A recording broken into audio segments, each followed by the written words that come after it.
Jeudi matin, en l'appelant, je suis tombée sur sa messagerie. J'ai regardé par la fenêtre du garage et vu que sa voiture était là. J'ai dit à Dan, mon mari, que je m'inquiétais pour Sue. Il a répondu qu'il ne lui était rien arrivé. Une veuve, très appréciée, très impliquée dans cette communauté soudée de Floride, elle disparaît soudainement sans laisser de traces. C'est quelque chose qui n'arrive tout simplement pas. Le 24 octobre, Susan Malden a été signalée disparue de sa maison à Arbor Island. Ils ont laissé entendre que c'était toi qui l'avais fait. Il m'enquête. Tu n'as pas tué cette femme, n'est-ce pas? Non, Je vais finir par t'appeler meurtrier, Benderam. ne fais pas ça, ils arrivent.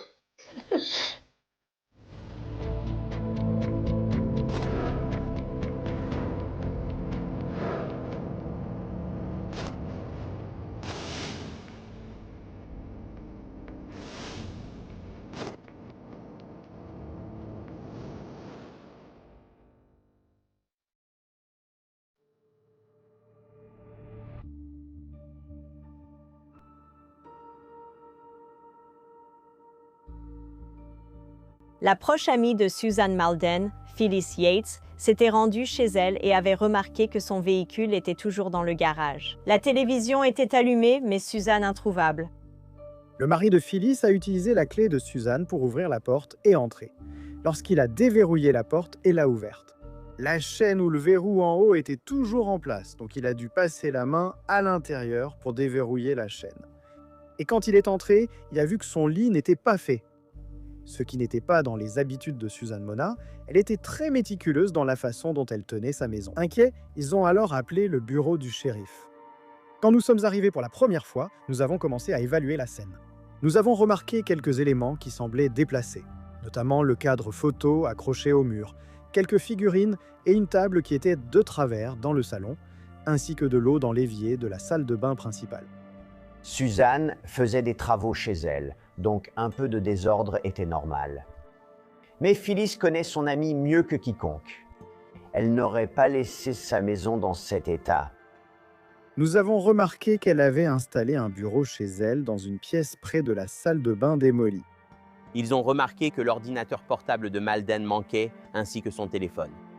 La police a aussitôt ouvert une enquête pour retrouver Susan Malden.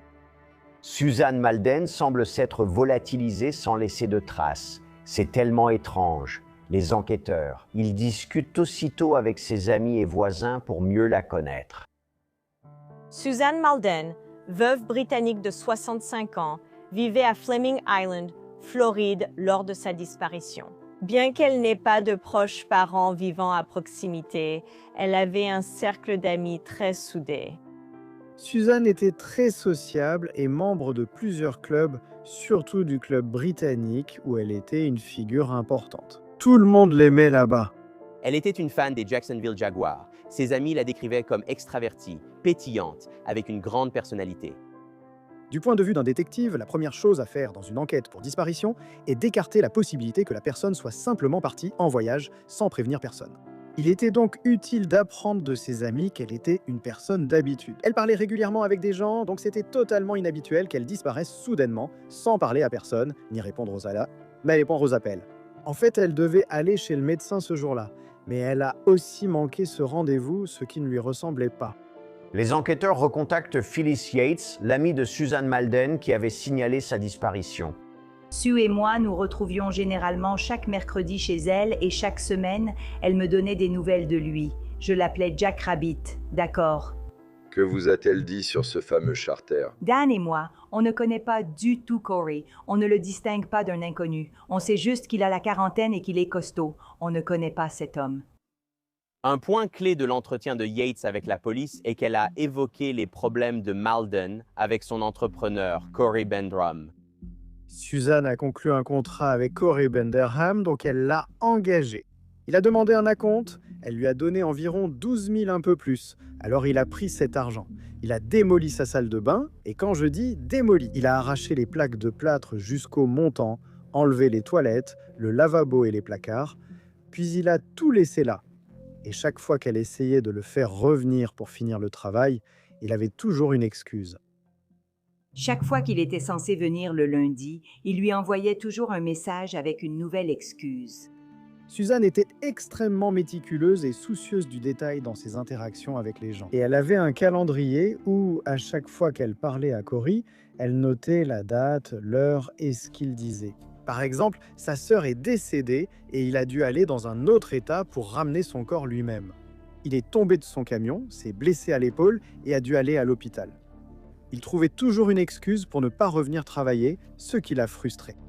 A-t-elle dit. Tu ne devineras jamais ce que Corey a fait, Phil. Il m'a vraiment mise mal à l'aise. Un jour, il y a seulement quelques semaines, il est venu chez elle, il est entré dans sa maison et il lui a dit à quel point elle était belle ce jour-là. « Quel âge as-tu, Sue ?» Elle a répondu. « 65 ans. » Il a dit « Tu es très belle. Tu es veuve ?» Elle a répondu « Oui » et il a dit « Tu es vraiment belle. » Puis il a demandé s'il pouvait avoir un prêt. Elle a dit « Seul, Corey, tu as déjà 12 000 de mon argent, je n'ai plus rien à te donner. Tu n'as rien fait pour moi jusqu'à présent. Voilà son histoire. Pour moi, » La description est préoccupante. On commence à penser qu'il cherchait un moyen d'essayer de profiter d'une femme plus âgée que lui. En la complimentant, il pourrait peut-être lui soutirer encore plus d'argent. Cela pouvait aussi indiquer qu'il essayait de voir si elle vivait seule, si ce serait facile pour lui de potentiellement voler des choses. A-t-elle dit qu'il était contrarié ou quelque chose à ce sujet? non, oh, il lui a juste dit « Je vais aller à la banque et ça ira. » Alors elle m'a dit « Phil, je ne suis vraiment pas à l'aise avec lui maintenant. » J'ai dit « Sue, je pense qu'il y a un problème. » Elle a répondu « L'homme n'a rien fait. Je vais récupérer mon argent. » Yates a indiqué aux autorités que Malden voulait confronter Bendroom pour récupérer son argent et qu'en cas de refus, elle ferait appel à la police. Elle était en colère mercredi contre lui, donc je savais que s'il se présentait et qu'il n'avait pas de chèque de banque, ça n'allait probablement pas bien se passer pour lui. Oui. Elle ne se rendait peut-être pas compte que ça pourrait mal tourner pour elle, et à ce moment-là, qui sait ce qui s'est passé? Elle était catégorique, si quelque chose arrivait à Suzanne, Corey y était forcément pour quelque chose.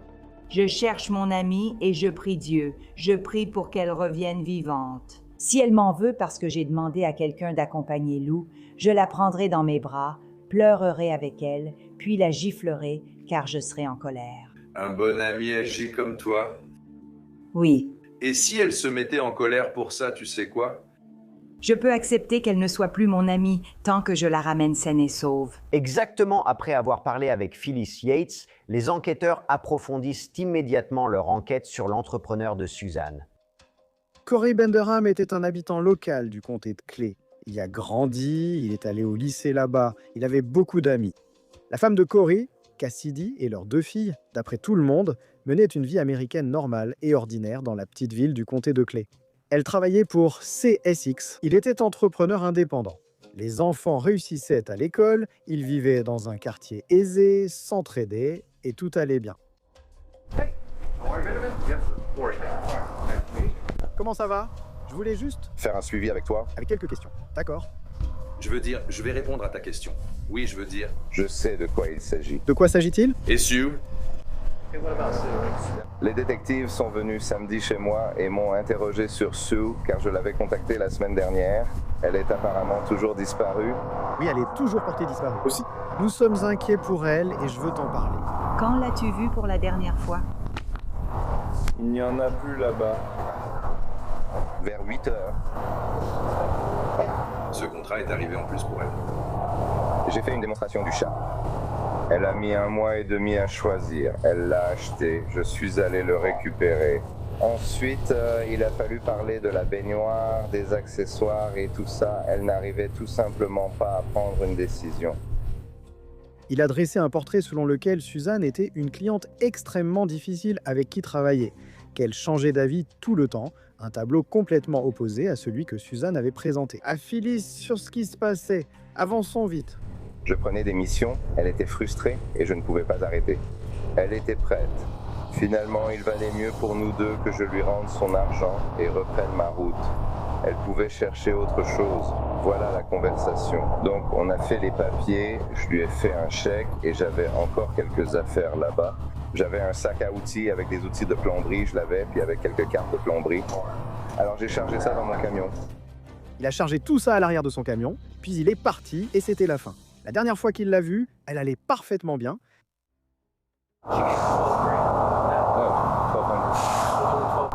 Je n'avais que 1200. Pour tout l'événement. Elle ne t'a donné que 12 000. Ouais, et c'est ce que je lui ai rendu.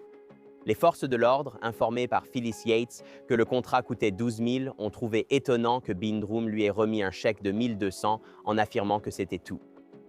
Honnêtement, le numéro week-end voudrait ça.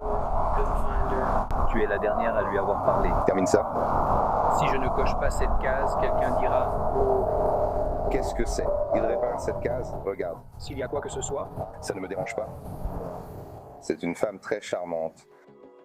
Comme Benderham a été la dernière personne à voir Suzanne vivante, les enquêteurs la surveillent de près et c'est aussi à ce moment-là qu'ils retournent chez Suzanne et découvrent de nouveaux éléments. Le sergent Calhoun a remarqué une petite goutte de ce qui semblait être du sang, à l'époque, sur le sol du salon. L'analyste médico-légal a trouvé d'autres projections de sang sur l'abat-jour près de la goutte déjà découverte. Et puis, au cours de l'examen de la maison avec du luminol, nous avons trouvé des signes de nettoyage de sang devant l'évier de la cuisine, sur le sol, devant le meuble de cuisine, où nous avions également trouvé une petite goutte de sang. Trouver des traces de sang indique qu'il ne s'agit peut-être pas simplement d'une personne disparue, mais de quelque chose de bien plus sinistre. En découvrant le sang dans sa maison, je n'ai plus douté qu'il était arrivé quelque chose d'horrible à Suzanne là-bas. Et Corey était la principale suspecte. Les enquêteurs se sont concentrés sur le box de stockage de Binderham. Il avait emporté les outils qu'il avait retirés de la maison de Suzanne dans son box de stockage. À ce stade de notre enquête, nous considérons que Suzanne est décédée. Nous avons donc fait venir un chien cadavérique, et le chien est entré dans le box de stockage de Corey Binder et a donné une alerte positive pour la présence de décomposition humaine sur le sac que Corey avait retiré de la maison de Suzanne. À proximité immédiate de ces outils, N'ayant pas retrouvé le portable de Suzanne, les enquêteurs obtiennent un mandat pour accéder aux données du téléphone de Binderham et en tirer des informations. lorsque nous avons récupéré les données du mandat de perquisition sur son téléphone, cela confirmait qu'il y avait bel et bien une communication entre eux. Et une fois que nous avons examiné ces données pour ce jour-là, le 24, il était évident pour nous qu'il avait supprimé des données de son téléphone liées à cette période. Alors les détectives se rendent chez Corey Binderham pour l'interroger, mais ils sont également munis d'un mandat pour saisir son camion. Salut, oh, comment ça va? Oh, Et qu'est-ce qui se passe? Je n'aime pas ce que j'ai rencontré. C'est oh. C'est ma femme Cassie, je ne peux pas la renvoyer. Hey, enchanté de vous rencontrer. hey. Qu'est-ce qui se passe? Vous allez dîner ou quelque chose comme ça? Non, ma fille vient d'arriver. Ah vraiment? D'accord, d'accord. Oui, bon. On peut parler une seconde? Déjà? Ouais. Juste lui. Ouais, ça va? Je sais pourquoi je m'inquiète. Il m'a parlé devant chez lui. Je lui ai expliqué pourquoi on prenait son camion. Tu es sur une longue période en ce moment et tu arrives à une fin courte. Donc j'aimerais te parler de... Ça avant qu'on arrive à la fin. Si tu veux bien faire ça, Je n'ai rien fait de mal. je ne dis pas que tu as bien fait. Tu dis cocher des cases, mais je n'y crois pas. Je pense que vous m'avez catalogué avec une vision étroite. Vous m'avez parlé 2 fois et vu mon box de stockage. Maintenant, vous êtes plus que bienvenu de prendre mon camion, que vous ayez un mandat ou non. Je n'ai rien à cacher. Je sais que tu travailles dans le bâtiment, tu as plein d'éraflures et de coupures partout.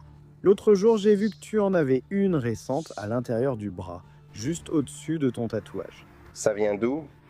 Je fais des démonstrations d'organes avec divers objets. J'ai remarqué qu'il avait une éraflure assez importante sur le bras, juste au-dessus de la main. Et sachant que dans ce genre de confrontation potentiellement violente, vous savez, une victime peut, en essayant de se défendre, griffer son agresseur. Vous voyez? J'ai proposé de le documenter numériquement, il a accepté. Excusez-moi, c'est ma femme. Ils sont encore là, je relis ce mandat de perquisition. Et chérie, oui. Ils me regardent comme si j'étais la raison pour laquelle Sue a disparu. Ils sont persuadés que j'ai quelque chose à voir avec Sue. C'est un mandat. Tu prends le camion? Je n'y vais pas, ils ne m'arrêteront pas. Non, pas du tout. Je ne sais pas pourquoi ils sont venus avec la moitié de la brigade de détectives, mais ils prennent juste mon camion pour l'examiner. J'ai décidé à ce moment-là, ils lui ont mis un peu de pression et expliqué cela simplement. Nous avions trouvé plusieurs incohérences dans son histoire, et cela commençait à recentrer l'enquête. Vraiment, dans son coin et sur lui. Et que s'il avait quelque chose à nous dire pour nous donner une meilleure chance de retrouver Suzanne, c'était le moment. Pouvez-vous me dire ce que... Il lui est arrivé, je ne sais pas. Je n'ai aucun indice. J'ai clairement une image de quelque chose, non? Je ne sais pas où elle est. Je n'ai rien à voir avec elle. Je sais, tu ne sais pas où elle est maintenant, mais tu sais ce qui lui est arrivé. Non, je ne sais pas. Non, je ne sais pas. Je lui ai serré la main sur le perron, et c'est tout. Mais il reste des questions. Chaque fois que je récupère des images de caméra ou que je vais dans des lieux et commerces que vous avez peut-être fréquentés, rien de tout cela ne me dit que Corey ne sait pas. Tout me dit que Corey sait. Me disant ce que tu voulais dire, Il savait quelque chose? il prend une photo. J'ai quitté Sue. Elle restait droite dans l'embrasure. Nous nous sommes serrés la main, c'est tout. Il a nié et a gardé le même calme, affirmant qu'il n'avait rien à voir avec ça. Mais en creusant pour en savoir plus sur lui, nous avons appris qu'en réalité, alors qu'il était jeune adulte, à 17 ans, il avait participé à un vol et à une fusillade dans la région du comté de Clay. Et votre télévision? Vous vous êtes focalisé sur moi pour la retrouver. Je l'espère vraiment. Que c'était il y a 27 ans? J'avais certainement 17 ans. Corey Bindrum avait un casier judiciaire. Il avait piégé des soldats hors service pour leur vendre des armes à feu. Lorsque les soldats sont allés dans les bois pour chercher les armes, Bindrum et un complice mineur ont fini par leur tirer dessus. Bindrum a été condamné pour coups et blessures aggravées avec arme à feu à 3 à 7 ans de prison et 10 ans de probation. Je sais que tu essaies de me convaincre que je t'en veux juste à cause de ça.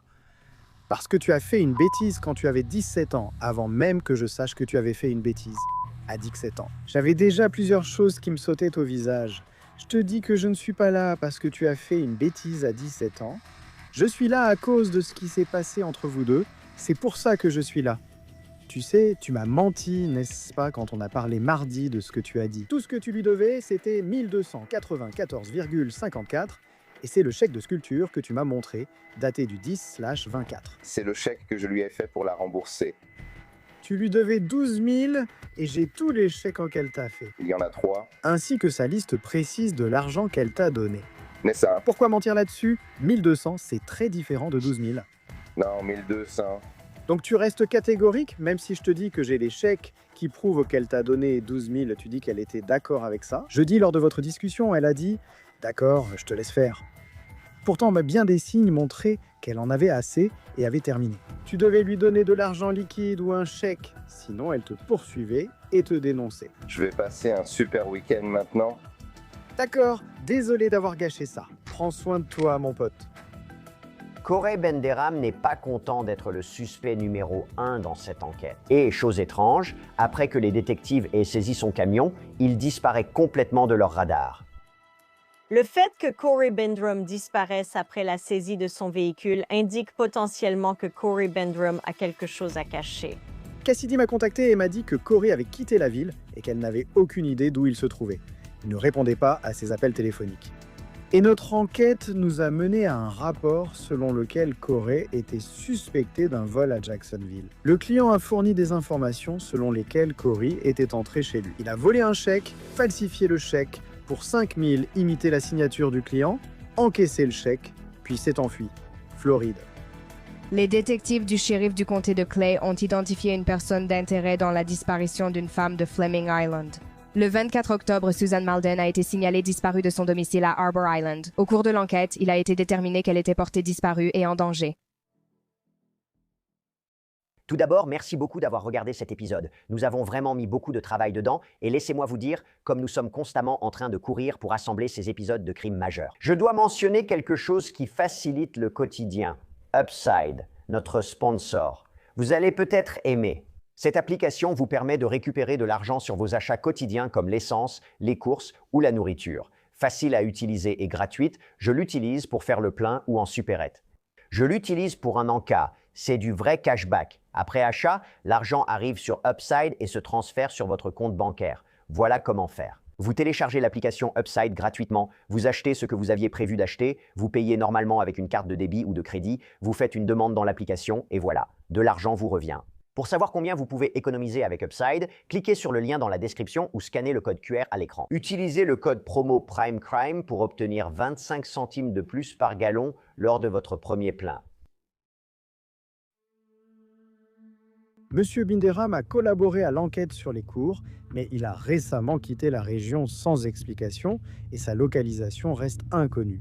Toute personne ayant des informations pouvant mener à la localisation de Susan Malden et Corey Binderham est priée de contacter la détective Fryer de l'unité des homicides du bureau du shérif du comté de Clay. Corey Binderham disparaît. Il a un chèque volé sur lui et les forces de l'ordre sont incapables de le localiser pendant plusieurs semaines. Le problème pour toute personne qui essaie de disparaître des radars, c'est que nous vivons dans un monde numérique. Peu importe ce que vous essayez de faire, vous êtes suivi de toutes sortes de façons. Aujourd'hui, presque tout le monde possède une caméra de surveillance, donc Corey Binderham ne reste pas discret longtemps. Des images de caméra prouvent qu'il était dans la voiture, a encaissé un chèque puis est parti. Nos partenaires de fédéraux, les marshals américains, ont alors pu localiser son téléphone. Donc il se procurait ce que nous appelons couramment des téléphones jetables. Il appelait Cassidy ou sa fille avec ses numéros, qu'on transmettait aux marshals américains pour le localiser dans le Colorado. Finalement, il a pris contact par l'intermédiaire de Cassidy avec un avocat. Et l'avocat l'a convaincu de se rendre. Arrêté pour fraude, il a comparu devant le tribunal au centre de détention du comté de Duvel. Corey Binderham est revenu en ville, mais les enquêteurs n'ont toujours pas retrouvé Susan Malden, donc ils doivent élargir leur enquête. Lee Locklear travaillait avec Corey à l'époque où Suzanne a disparu, donc c'était une personne importante à retrouver et à interroger pour nous. Jeudi, on faisait le taxi, le 24. Oui, il a dit, juste pour te prévenir, je suis encore à la maison. Donc il était censé venir me chercher, puis il faisait des allers-retours encore et encore. Un moment, il est à 1 kilomètre, l'instant d'après, il n'est plus en route, puis il y est de nouveau. J'étais alors juste énervée. Il était 9h48 ou 1h du matin. Oui. Il a dit « Je dois aller au box de stockage, puis au Home Depot pour le sol. Je te préviens quand je pars. » Il y a eu un contretemps. Ça a duré toute la matinée, puis il était super nerveux. Il est toujours comme ça? Oui, mais il s'est mis à certaines choses qui l'ont rendu encore plus nerveux ces derniers temps. Quoi donc? Il prend beaucoup de cocaïne. Nous avons découvert par l'intermédiaire de Cassidy qu'il avait un problème de dépendance. Il consommait de la cocaïne. Il avait cherché à se faire soigner et était revenu dans le droit chemin. Mais elle lui a clairement fait comprendre que s'il retombait dans cette voie, elle le quitterait sans lui donner une autre chance et partirait avec les filles. Oui. Donc j'ai un peu mis ça sur le compte du fait qu'il a trop sniffé de coke. Elle a aidé à confirmer que le problème de dépendance de Corey avait refait surface, qu'il consommait régulièrement.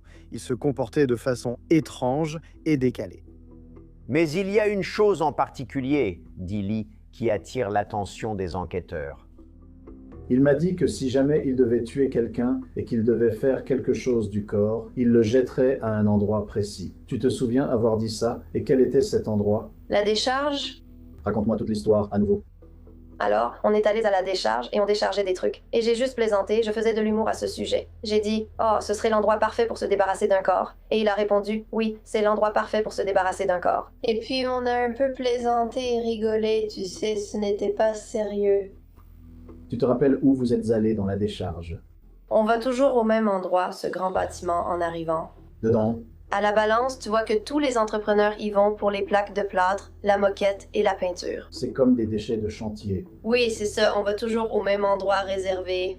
Lors de cet entretien avec la police, Lee Locklear le confirme. La décharge où elle et Corey Binderham plaisantaient sur le fait d'enterrer un corps était la station de transfert de Rosemary Hill. C'est une décharge que Corey Binderham visitait souvent. Tu penses qu'il l'a vraiment tué? Je pense quoi? Qu'il l'a vraiment tué? Je ne sais pas. L'enquête doit déterminer ce qui lui est arrivé et où elle est. J'espère que ce n'est pas le cas. C'est vraiment flippant. Oh mon Dieu, Rice. Lee Locklear a donné aux détectives leur meilleure piste jusqu'ici. Alors, ce qu'ils font, c'est qu'ils organisent un appel téléphonique contrôlé entre Lee et Binderham dans l'espoir qu'il divulguera plus de détails. Et qu'est-ce que tu fais? Je vais te tirer dessus. Pourquoi tu me tires dessus? Parce que je viens de recevoir un appel du comté de Clay et ils envoient des gens chez moi pour me parler. D'accord.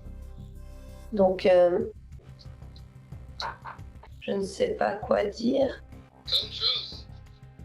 Ils ont fait en sorte que ça ressemble à ce que tu l'as fait. Ils m'enquêtent. Tu n'as pas tué cette femme, n'est-ce pas? Non, Dieu le sait. Je vais t'appeler meurtrier Binderham Lou. Ne fais pas ça. Ça c'est une femme, on a peur de glisse. J'en doute fortement.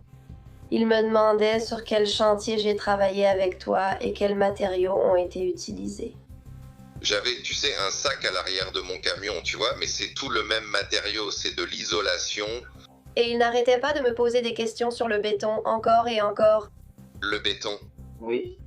Nous n'avons utilisé aucun béton. C'est ce qui m'inquiète parce que après qu'ils aient dit ça, ils ont continué à parler de la partie béton, et je ne sais pas d'où vient cette histoire de béton. Ce jour-là où je suis allé chez Strag, le jeudi de Karen, j'ai acheté 2 sacs de béton. Quand j'ai récupéré leur revêtement de sol, j'ai acheté 2 sacs de béton de 60 livres. Et quoi d'autre? Est-ce que je devrais acheter du silicone? Je lui ai dit que j'étais allé chez Home Depot. Donc ils ont sûrement vu que j'avais acheté 2 sacs de béton. La police a récupéré des vidéos de Home Depot le jour de la disparition de Suzanne Malden, montrant Bindrom achetant des sacs pour entrepreneurs et du béton à prise rapide. Pourquoi as-tu utilisé du béton? Je voulais l'utiliser pour faire une marche, car il me fallait des marches en bois. Je lui ai dit qu'il me fallait quelque chose de permanent. Oui. Donc j'étais un peu énervé à l'idée de, tu sais, juste couler du béton, tu sais, comme une autre marche. Tu as encore du béton? Ouais, il a pris l'eau à l'arrière du camion, c'est toi. Je l'ai jeté. Ramène-le au magasin, fais-toi rembourser et tu auras un reçu. Ouais, à chaque fois qu'il pleut, ça finit sur mon camion. Parce que, tu sais, à l'arrière, tu sais, ce couvercle noir du réservoir ne reste pas fermé. Désolé, c'est déjà jeté. Ouais, il pense quoi? Que je l'ai jeté directement dans la rivière? T'es sérieux? Je ne sais pas, mais je parie que c'est pour ça qu'il demande. Quand elle lui a demandé ce qu'il était advenu du béton qu'il avait acheté ce matin-là, il a dit que la benne de son camion fuyait parfois et devenait mouillée. Alors il a jeté les sacs de béton et s'en est débarrassé. Je ne me suis jamais approché de la rivière. Franchement, ils exagèrent et sont stupides. Les enquêteurs doivent découvrir ce que Corey Bindram a fait du béton. Alors, en utilisant les données des antennes relais et l'application Live 360 de Bindram, ils peuvent suivre ses déplacements. Le jour où Suzanne a disparu, les données Live 360 proviennent de la consommation passée de substances par Corey. Ils avaient même convenu qu'il installe cette application sur son téléphone pour que sa femme puisse suivre ses déplacements. C'est un autre élément du puzzle. Il avait Live 360 activé toute la matinée chez Home Depot, chez Suzanne et devant son garage. Ces données nous ont permis de suivre. Il semble que le jour où Suzanne Malden a disparu, il ait désactivé l'appareil vers 8h45 pendant 1 heure, et le fait qu'il ait désactivé l'application, disparaissant ainsi numériquement, a inquiété les forces de l'ordre. Donc c'était étrange quand nous avons découvert que Live 360 avait été désactivé lorsqu'il est allé à la décharge de Rosemary Hill, puis réactivé quand il est rentré chez lui après la décharge. Lorsqu'il est entré à la décharge de Rosemary, il a dû s'enregistrer, puis ils ont pris son poids, celui de son camion, le poids total avec lui et tout ce qu'il y avait dedans. Il est entré avec environ 300 livres, et quand il est reparti, il était plus léger de 300 livres. Mais souvenez-vous, dans cet appel téléphonique entre Lee et Bindram, il a dit qu'il n'avait que 120 livres de béton à jeter. Alors, d'où vient la différence? Nous savions le poids de Suzanne à ce moment-là grâce à une récente visite médicale. Avec les sacs de béton, cela faisait exactement 300 livres, donc cela nous montrait qu'il pensait devoir équilibrer la balance s'il allait emmener son corps là-bas pour s'en débarrasser. Maintenant, la grande question pour les enquêteurs est la suivante.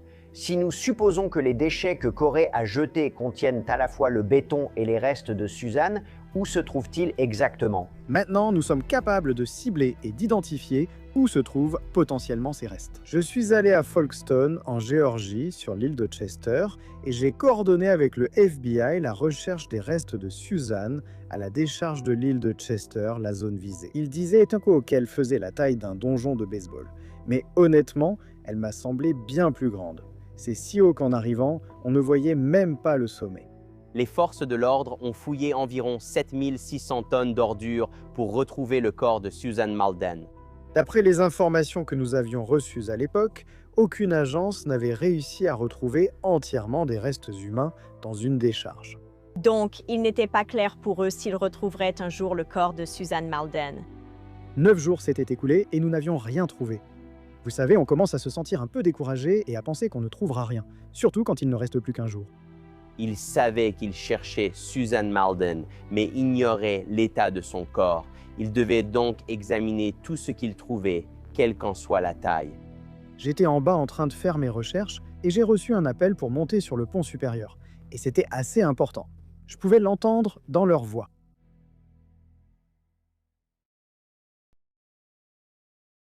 J'ai couru jusqu'au pont supérieur, je me suis précipité là où les enquêteurs fouillaient et toute activité s'était arrêtée. Je suis allé voir le responsable, il m'a dit « Nous avons trouvé quelque chose. Nous avons finalement trouvé un fragment de sa mâchoire inférieure. » Je savais que c'était Suzanne sans aucun doute. Un de nos détectives a récupéré les dossiers dentaires de Suzanne chez son dentiste. Nous avons fait transporter la mâchoire au bureau du médecin légiste et ils ont pu confirmer qu'il s'agissait bien de la mâchoire inférieure de Suzanne Malden et d'une partie de ses restes. Nous avons commencé à tamiser les débris restants sur cette ligne en particulier. Et c'est là que nous sommes tombés sur le sac de chantier avec le reste de ses restes à l'intérieur de ce sac de chantier.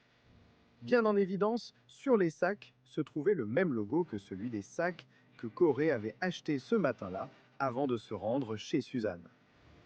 Avec les restes de Suzanne Malden, la police a retrouvé 2 ongles. Ils ont effectué un test acide désoxyribonucléique afin de tenter de déterminer à qui appartenait l'acide désoxyribonucléique, si toutefois il y en avait, retrouvé sur ces ongles. L'acide désoxyribonucléique de l'ongle A a été attribué à Suzanne Malden. L'acide désoxyribonucléique de l'ongle B a été attribué à Suzanne Malden ainsi qu'à un homme. Avant de pouvoir inculper Corey Benderam, les forces de l'ordre ont besoin d'un dernier élément du puzzle, la cause et les circonstances du décès. Le médecin légiste a pratiqué une autopsie et a déterminé que la mort de Suzanne Malden était en fait un homicide, qu'elle était décédée à la suite d'un traumatisme par objet contondant et d'une strangulation. Le médecin légiste a fait une découverte importante. L'os hyoïde de Suzanne Malden était fracturé au moment ou juste avant sa mort, et non après, à cause de la compression dans la décharge. Cela correspondait à ce que l'on observe dans les enquêtes pour homicide lorsqu'une personne est étranglée. À présent, les enquêteurs disposent d'une chronologie précise et d'une théorie sur ce qui est arrivé à Suzanne ce jour fatidique. Et c'est glaçant. Le 24 octobre 2019, Corey Benderam se rend chez Suzanne Malden. Ce matin-là, il s'est arrêté au Home Depot pour acheter des sacs de béton et de chantier, puis il est allé chez elle et a frappé à la porte. Nous pensons qu'elle l'a laissé entrer, où il l'a immédiatement confronté. Elle lui a échappé pendant cette altercation, il l'a poursuivie, il l'a frappée, ce qui l'a fait tomber au sol. Elle a continué à essayer de s'échapper vers la cuisine, où finalement il l'a étranglée jusqu'à ce qu'elle meure. Il a nettoyé la scène. Du mieux qu'il a pu, il est sorti par la porte du garage, a chargé son corps avec son sac à outils, a emmené son corps à la décharge et l'a jeté dans la décharge. Le 31 janvier 2020, les enquêteurs interviennent pour arrêter Corey Benderam pour le meurtre de Suzanne Malden.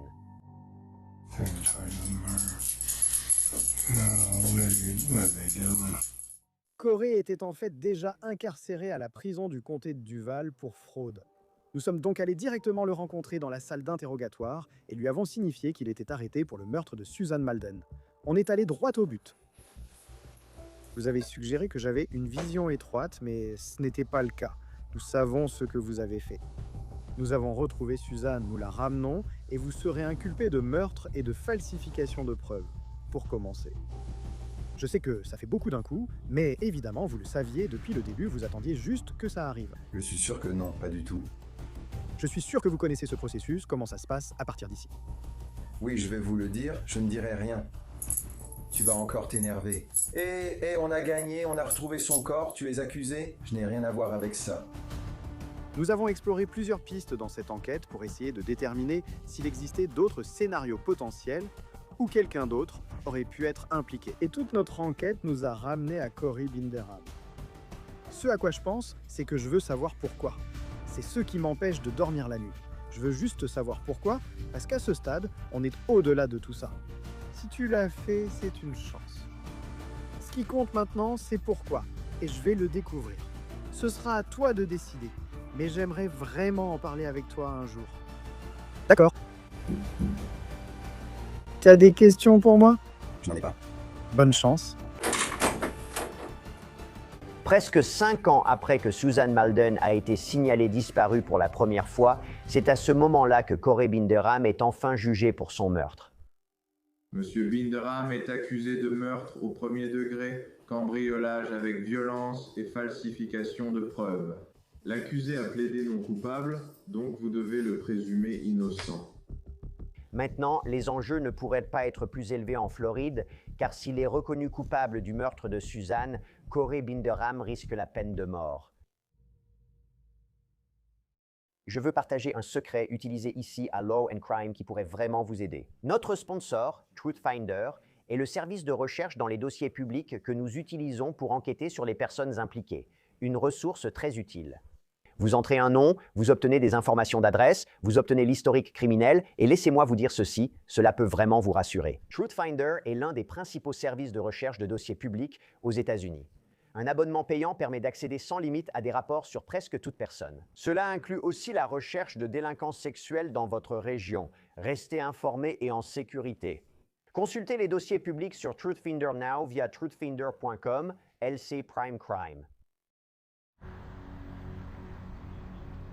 Donc, le 24 octobre 2019, Suzanne Malden a donné un ultimatum à Corinne Bindrum.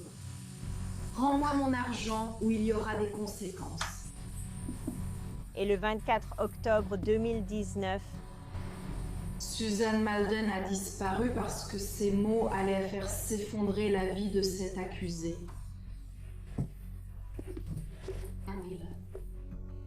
l'accusation a soutenu qu'il y avait une personne qui avait un mobile pour vouloir la mort de Suzanne Malden, et c'était Corey Binderham. Il est allé chez elle et l'a tuée.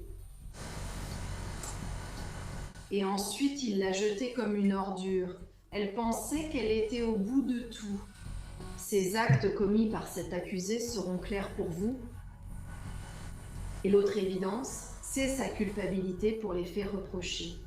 Sur les 3 chefs d'accusation, je pense que l'accusation avait un dossier circonstanciel incroyablement solide contre Corey Binderham. Mais chaque fois que vous avez une affaire basée sur des preuves circonstancielles, cela signifie que vous n'avez pas de témoins oculaires. Quand vous n'avez pas de témoins oculaires, parfois un jury dira « Eh bien, ce n'est pas suffisant pour moi ». La deuxième affaire est une affaire basée sur des preuves circonstancielles. Les restes de Mademoiselle Malden ont été retrouvés. Lorsqu'ils ont été retrouvés, il y a 2 choses. Ils ont identifié un acide désoxyribonucléique de Cassidy. Juste Mademoiselle Malden l'a compris. B contient un mélange de 3 personnes. Vous avez Mademoiselle Malden. Les 2 autres personnes sont une femme inconnue et un homme inconnu. Cet homme inconnu et ce mélange d'acide désoxyribonucléique exclusivement n'est pas Corey Binder. Le fait que l'acide désoxyribonucléique ne soit pas celui de Binderham est énorme. Pour la défense, cela ouvre la porte du doute raisonnable sur lequel chaque accusé compte. Abandonnez les chefs d'accusation car un doute raisonnable subsiste. C'est au ministère public de prouver la culpabilité ici, donc ils doivent frapper fort pour solidifier leur dossier, et c'est à ce moment-là qu'ils appellent Cassidy Binderham à la barre. Elle est sans doute la meilleure personne pour parler du caractère de Binderham et de son comportement à l'époque du meurtre présumé. Connaissez-vous un homme nommé Corey Mickland? Oui, c'est mon ex-mari. Et à un moment donné, pendant votre mariage, avez-vous découvert que l'accusé avait un problème de drogue? Oui, j'ai découvert cela. Il m'a dit qu'il consommait de la cocaïne. Il dépensait beaucoup d'argent. Est-il ensuite allé en cure de désintoxication pour s'en sortir? Oui, il l'a fait. C'était une obligation que je lui avais imposée. Savait-il que si tu découvrais encore une consommation de drogue, tu partirais? Oui. As-tu vu la vidéo de la caméra Ring du 24 octobre avec l'accusé? Oui, nous l'avons fait. Et lorsque tu as regardé la caméra Ring quand il est rentré à la maison, vers 8h44 du matin, qu'as-tu vu sur cette caméra? Une chose que j'ai remarquée, c'est que lorsqu'il est rentré à la maison, il a reculé son camion dans notre garage et a fermé la porte du garage. C'était quelque chose d'inhabituel parce que je ne l'avais jamais vu faire ça auparavant. L'autre chose importante, c'est que lorsqu'il est rentré à la maison, puis quand il est reparti, il portait des vêtements différents. Cassidy a dit qu'en regardant les images, elle a vu qu'il portait d'autres vêtements, ce que nous avons confirmé avec celle de Home Depot. Le matin, avant d'aller chez Suzanne, il portait d'autres vêtements. L'accusation appelle ensuite Thomas Smith, un détenu qui partageait un bloc cellulaire avec Binderam. Et comme vous pouvez l'imaginer, il a des informations pertinentes pour cette affaire. Il est allé chercher de l'argent, aller récupérer de l'argent, et elle a dit qu'il n'avait pas encore fini le travail, qu'il n'entrait pas dans la dispute, et que ça a de nouveau dégénéré. Y a-t-il eu de la violence entre vous? Elle a dit ça, elle a commencé à crier et il essayait de la faire taire, alors il l'a frappée puis il a commencé à crier et l'a étranglée. Des images montrent l'interrogatoire de la police avec Thomas Smith, où il détaille ce que Binderam lui aurait raconté. Il a évoqué un étranglement. Il a dit, il l'a étranglée, et ça veut dire qu'il l'a étranglée. Il a dit, c'était bizarre parce qu'il a dit qu'il avait ressenti quelque chose de génial. C'était incroyable parce que nous n'avions communiqué cette information à personne d'autre au cours de l'enquête. Mais lors du contre-interrogatoire, la défense poursuit. Après la crédibilité de Thomas Smith, vous avez dit avoir une lourde condamnation pour tournage. Est-ce vrai? Oui, monsieur. Une seule condamnation pénale, c'est bien ça? Oui, monsieur. Vous espérez que témoigner pour l'État vous aidera pour vos 2 autres affaires de tournage d'enfants, et en toute conscience? Non, ce n'est pas le cas. Eh bien, ce n'est pas le cas? Non, ce n'est pas le cas. Les jurés se méfient généralement des informateurs de prison, car ce sont des personnes qui ont tout intérêt à mentir, puisqu'en général, ils obtiennent un accord en échange de leur témoignage. la défense retarde toujours l'audition de Nicolas Coutu, le technicien ayant analysé l'acide désoxyribonucléique des restes de Suzanne Malden. Il est dans la ligne de mire de la défense. Le 20 janvier 2021, vous avez publié votre rapport qui exclut M. Bindrum de l'acide désoxyribonucléique trouvé sur l'ongle B. C'est exact. Corey Binderam a été exclu comme contributeur au profil acide désoxyribonucléique mixte obtenu à partir de cet objet. Il a été exclu de l'ongle B et aucun acide désoxyribonucléique à lui n'a été trouvé sur l'ongle A. C'est exact. Exact. Seuls des acides désoxyribonucléiques compatibles avec Suzanne Malden ont été trouvés sur cet objet. Aucun défaut supplémentaire signalé. C'est ça. À l'époque, seul Corey Binderam était mentionné. La défense a pu faire valoir que le mélange d'acide désoxyribonucléique trouvé sous l'ongle B a disculpé Corey Binderam. Si l'accusation dit que Suzanne Malden s'est défendue, on supposerait retrouver l'acide désoxyribonucléique de Corey Binderam sous son ongle. Cependant, nous trouvons de l'acide désoxyribonucléique étranger, nous trouvons quelqu'un d'autre complètement et nous n'avons aucune idée de qui est cette personne. Cela, selon la défense, constituait un doute raisonnable. Après 4 jours de témoignage, le procès passe aux plaidoiries finales. Rien de ce que nous faisons aujourd'hui ne ramènera jamais Suzanne Malden, mais cela définira à jamais ce qui lui est arrivé. Le 24 octobre 2019, il n'y avait qu'une seule personne dont la vie allait exploser si Suzanne Malden allait voir la police. Une seule personne est coupable dans cette affaire, Corey Binderam.